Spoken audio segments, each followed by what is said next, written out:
With the weather finally turning a bit colder as we now trek along towards the holiday season and the winter, you can keep yourself warm watching football. Another big football weekend ahead, and this is mic'd up here on Pittsburgh Sports Live, Pittsburgh Sports Now, and all throughout our now family of networks. I'm your host, Mike Asti, and of course, alongside Mike Vukovcan, and we are going to talk about our football slate coming up here. I have previewed the Steeler game. We'll have that for you later. I actually previewed that with a former Charger great, Sean Merriman, who I've announced at this point. But we're going to talk here on this show about Pitt-Virginia. Obviously, that's a big game, one of the bigger games of the entire weekend overall in college football for the Pitt program, looking to secure the Coastal, get in the ACC title game, make this a special year for them. But Virginia won't be easy. West Virginia and Penn State still trying to play for something this year, I guess. Penn State looking to secure an end strong, and West Virginia trying to get into a bowl game. So, Mike, Got a big weekend ahead. I know your son also has a big weekend in a play. So good luck to him. Yeah, we're excited tonight. If you're in the Hopewell area, Beaver County, I'm not doing a plug here, but I guess I am doing a plug. Ryan, my oldest, is he actually has a lead role in a musical Matilda. So we're going to be over at Hopewell High School all weekend. He has 3 shows, and should be a fun time. He did this a couple years ago. And, okay. Enjoys doing it. So we're excited to see him get on the stage. So we just have to, I got to fit this in between the show on Saturday is 2 and 7. The Pitt game's at 3:30. So let's hope Pitt has a quick win, and then I run over to Hopewell. Yeah, 9 overtime would be a problem for you. But aside from 9 overtime, I think you'll be okay. Your son's going to appreciate it nonetheless, and I'm definitely impressed. That's absolutely not easy. He did some plays when I was younger, his age, but never was a lead. And so if he enjoys that, more power to him. I would say break a leg, but I don't know if that would be. Yeah. I don't want him to actually break a leg. I want him to do well. So good luck to him. But what we are going to be dealing with here, and what you're going to try to squeeze in with your son's plays, is Pitt-Virginia. Yeah. Obviously, Pitt has had a special season, to say the least, even with the hiccups to Western Michigan and Miami. Pitt in the top 20 in terms of the college football playoff. Virginia will not be an easy game, though, and this is a game with everything in front of it for Pitt. What are your thoughts on this game? What are the keys to this game? I will also say, Mike, before you go, this is the game that you've been pointing to personally on these shows for a very long time, as Pitt was winning and building this season, that could be an issue, that could trip up Pitt. I mean, Virginia is certainly a team that's been ranked this year. They also can put up points. We saw Pitt with that big win over North Carolina. They proved themselves, but this is really where all the marbles are right there.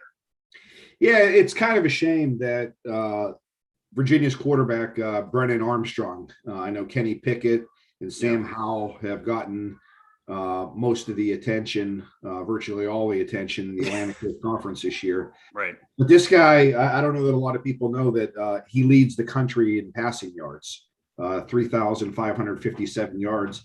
He can do it. The problem, though, is he has broken ribs, and he didn't play against Notre Dame. We saw what happened there. They had to go with a true freshman quarterback, and they couldn't do anything offensively. And by the point spread, Pitt's favored by 14.5 points. Vegas isn't expecting Armstrong to play. And even if he does play, with that quarterback position, it's believed he has broken ribs. I just don't know if Bronco Mendenhall is going to put this kid in a position where, that's not just playing with like a sore knee or you got ribs. No, that's every play, every pass. Yes. You're going to be feeling it. Yeah. And going against a defense like Pitt, he could do dance. So this is going to be a very tricky call. The Coastal's on the division, on the line for Virginia. Right. They win their next 2 games, they win. I would have liked to see Pitt play this team with a healthy quarterback. But, you play what's in front of you. And to be honest, though, with everything that's on the line here, I don't think it really matters who Pitt would have played. I just think that they're at home. Everything's setting up for them. Right. I know we've heard this before in the past. We have countless examples of, the phrase came pitting for Pitt as far as dropping a big game. Yeah. I just don't see that happening tomorrow. The way they're playing and the way their quarterback's playing right now, I don't. Even if Armstrong was healthy, I think Pitt wins. But now I think they win easily tomorrow. Yeah, Pitt-Virginia. Yeah, tomorrow. Yeah. It is tomorrow. All these days kind of blend together. Yeah. Honestly. But that's good. We've all been busy. A lot going on these websites. If you head over, a lot of content on all of these sites, by the way. Yeah, Pitt-Virginia, and Pitt's going to have Kenny Pickett, who has been a stud all year, a Heisman candidate for a while, certainly a first-round NFL prospect. Touched on that on some shows that'll be here coming up on the channel in the coming weeks. But yeah, when you have your quarterback either out or dealing with something like that, that's going to make that a one-dimensional offense. Pitt could potentially feast on that. The defense has played okay at times. Maybe the hiccup was against Miami, where someone said they were pitting, and Western Michigan might have been pitting. But at the end of the day, win the division, get in the ACC title game. What are your thoughts for that ACC title game? I mean, we're going to talk about that later, obviously, as well, once they get in there. But does this feel like it's Pitt's conference to lose, basically, to you, whether it be this game, whether it be the ACC title game, barring mistakes? Pitt should win this game with a 14-point spread. No, I don't know, because I think Wake Forest. They're good. Wake Forest is good. Yeah. I think they're a team that's very similar. I think Pitt might be, when they play the way they should, I think they're a very similar team. I think Pitt's a little better defensively when they play like they should, but Wake Forest can put up points. They can, yeah. It's funny, the ACC this year, normally it's had the reputation of being a conference that didn't have. It's been like the Big 12. The two they have almost switched. Yeah. And now all of a sudden this year, yeah, they have quarterbacks galore, quarterbacks that are lighting it up, offenses, fun teams to watch. Right. So I don't think by any means, Wake Forest is ranked either 9 or 10 in the country. Yeah, they got back there off of a win, but they did lose to North Carolina. Yeah, they're going to come into the game. I don't even want to. They beat NC State recently. If Pitt wins, let's just if we're looking ahead. They're going to come into NC, or Wake Forest would come into the game favored in the game, and plus they're playing. They get with the game in Charlotte, they would be. I guess almost a home game, yeah. Yeah, exactly. So no, I think that would be a tremendous matchup. I think it would be a test, but first things first. Pitt has to show that they can close the deal against Virginia. Let's not assume that they're going to win the game, because we've seen plenty of times. We've been around the block in their favorite, in their favor, but you still got to play. And, who knows what's going to happen? But it's a tremendous year for Pitt. I think for all their coaches and for Pat Narduzzi, if they're able to. The pressure, though, is to close the deal here.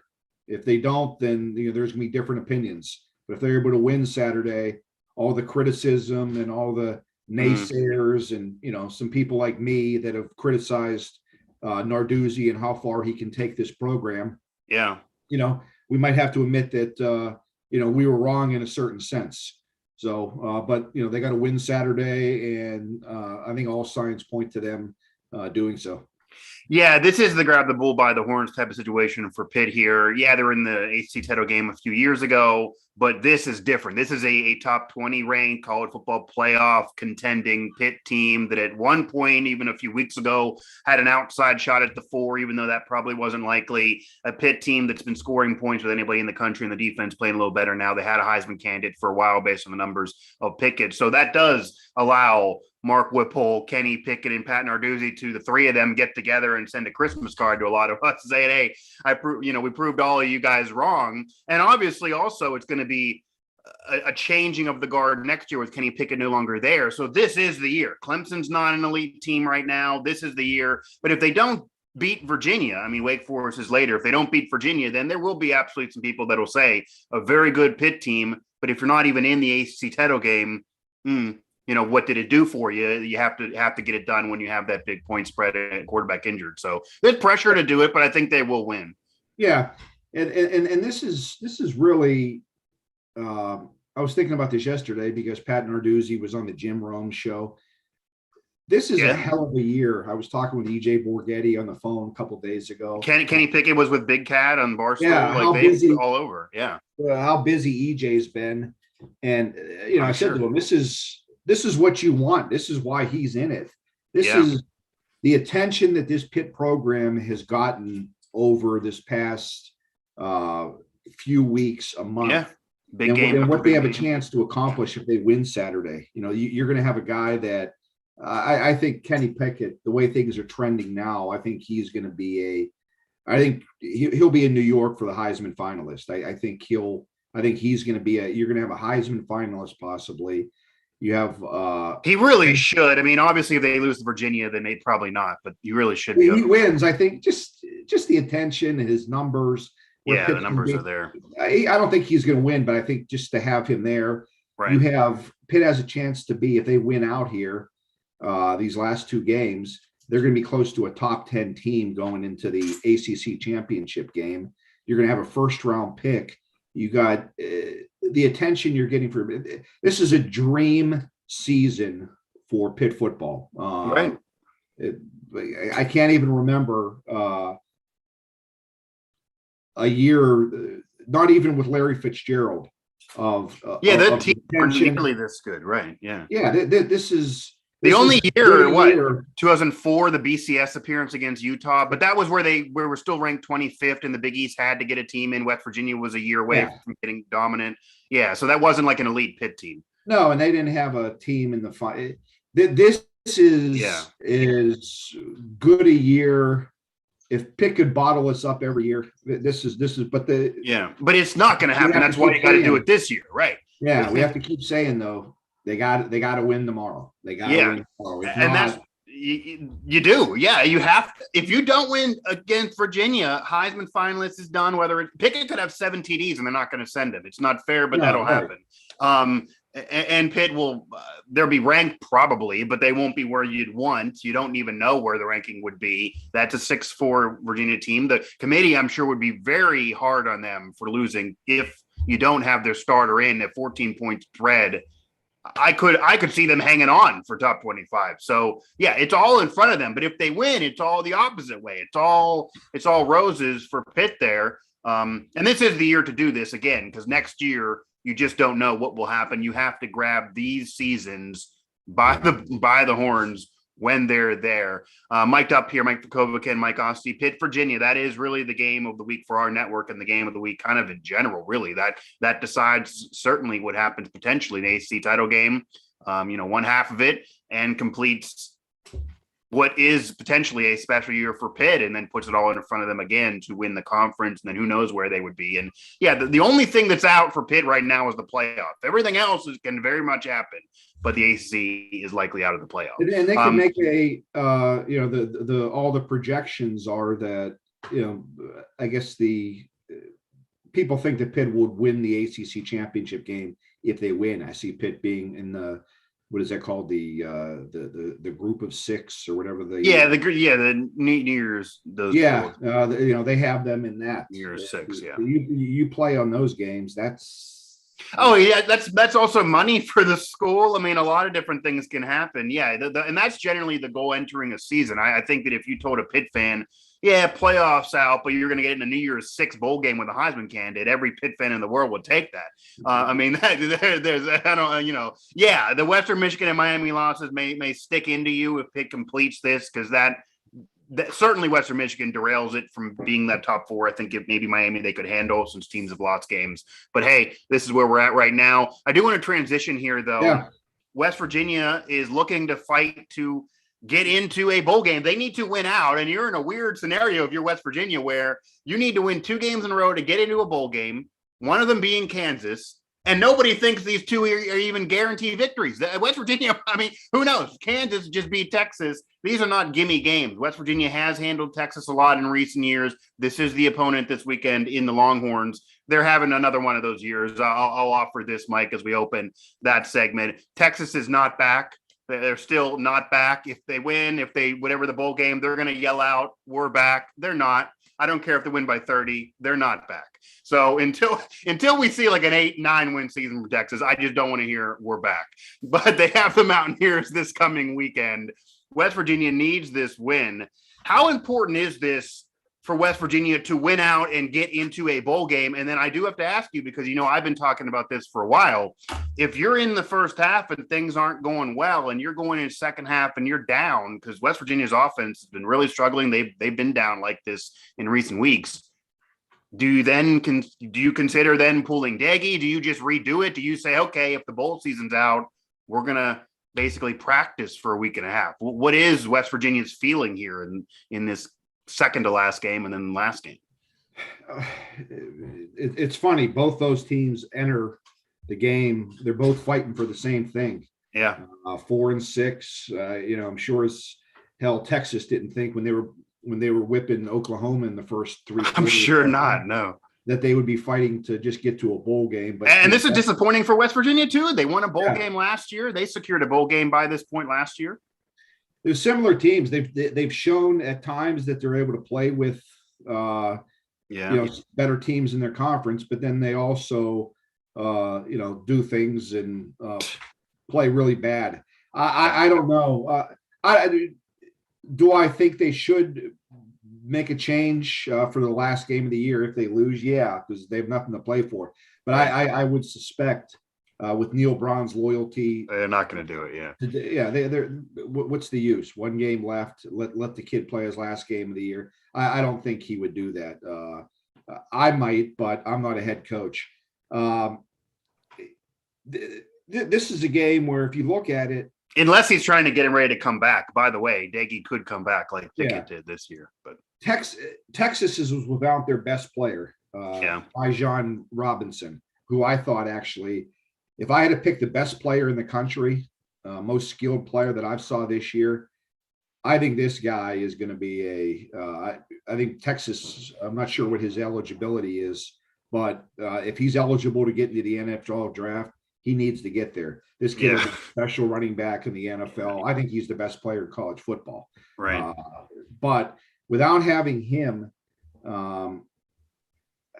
West Virginia, I think they're going to win the game. I do. I don't know where Texas heads are right now. You got a lot of kids down there that we're going to see how Sarkisian gets them up as to whether or not they even want to be there. Yeah. I would suspect that West Virginia players will be in it a little bit more than Texas as far as wanting to be there. Yeah. You lose to Kansas, arguably, the worst Power 5 team in college football. You can't be feeling real good. You can't be real in it. And then you don't have your best player. Casey Thompson, their quarterback's a good player. I like him. He's a good young quarterback. But with everything that's happened at West Virginia this year, or with this past week with recruiting and all the bad. Yeah, we've touched on that. We got to show about this and all the stuff. If Neil Brown, put it this way, if West Virginia comes out in this game and is flat, we've seen it. We've seen it this year. We've seen it. Yeah. Well, if they come out flat tomorrow, I would have some real concerns about Neil Brown as the head coach moving forward. Yeah. If he can't get the team up, if I'm Shane Lyons and everyone down there watching, I'm going to see how this team comes out and plays. And if they look like they don't want to be there, that's a bad sign for the coaching staff. And we'll see with the offseason. One thing, the one thing, and that's right. The one thing we cannot have. I don't win or lose. I don't care what happens. The one thing I cannot be editing this post-game press conference and putting this up and hear this. He cannot say at the end of this, we weren't ready.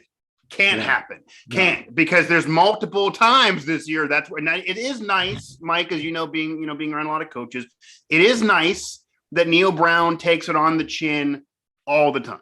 He doesn't lie. He doesn't dance. Every time they lose, he'll say, that's my fault, even if it's not.